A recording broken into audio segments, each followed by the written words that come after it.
Hi hello வணக்கம் மக்களே. ராகுல் ஜடேஜாவை அவமானப்படுத்திய பிசிசிஐ, இது எல்லாம் கொஞ்சம் கூட நியாயமில்ல. துலீப் கோப்பை தொடருக்கான 4 அணிகளை பிசிசிஐ அறிவித்திருக்கிறது. இந்திய உள்நாட்டு சீசன் தொடங்கப்படும் நிலையில் நடைபெறும் இந்த தொடரில் பல சர்வதேச வீரர்கள் விளையாடுகின்றனர். செப்டம்பர் 5ஆம் தேதி தொடங்கும் இந்த தொடரில் 4 அணிகள் மோதுகின்றனர். இதில் கில், ருத்துராஜ், சிவம் துபே, சிரேஸ் ஐயர், ஜெய்ஸ்வால், ரிஷப் பண்ட் போன்ற வீரர்கள் தேர்வு செய்யப்பட்டிருக்கிறார்கள். இது ஏ அணியில் கேப்டனாக கில்லும், பி அணியின் கேப்டனாக அபிமன்யு ஈஸ்வரன், சி அணி கேப்டனாக ருத்துராஜ், டி அணியில் சிரேஸ் ஐயர் ஆகியோர் நியமிக்கப்பட்டுள்ளனர். இந்த நிலையில் இந்திய அணியின் முன்னாள் கேப்டனான ராகுல் இடம் பிடித்திருக்கிறார்.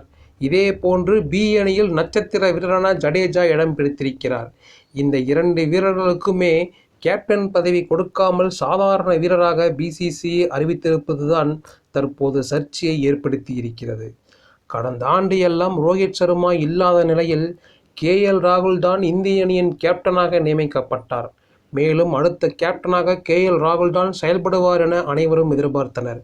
தற்போது ராகுலை கேப்டனாக மட்டுமல்லாமல் துலீப் கோப்பையில் கூட கேப்டன் பதவி வழங்கப்படவில்லை என்று குற்றச்சாட்டு எழுந்துள்ளது.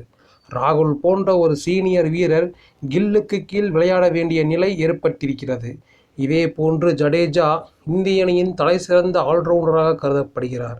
ஜடேஜாவுக்கு இந்திய அணியில் கேப்டனாக செயல்பட வாய்ப்பு கிடைக்கவில்லை என்றாலும் சிஎஸ்கே போன்ற அணிகளுக்கெல்லாம் தலைமை தாங்கியிருக்கிறார். இந்த நிலையில் ஜடேஜாவை கேப்டனாக நியமிக்காமல் பி அணிக்கு அபிமன்யு ஈஸ்வரன் என்ற வீரரை கேப்டனாக பிசிசிஐ அறிவித்துள்ளது.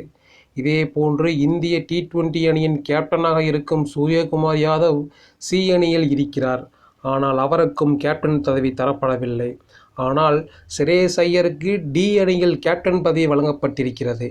இப்படி சீனியர் வீரர்களை உள்ளூர் போட்டிக்கு கூட கேப்டனாக நியமிக்க செய்யாமல் பிசிசிஐ அவர்களுக்கு அநீதி இழைப்பதாக ரசிகர்கள் குற்றம் சாட்டுகின்றனர்.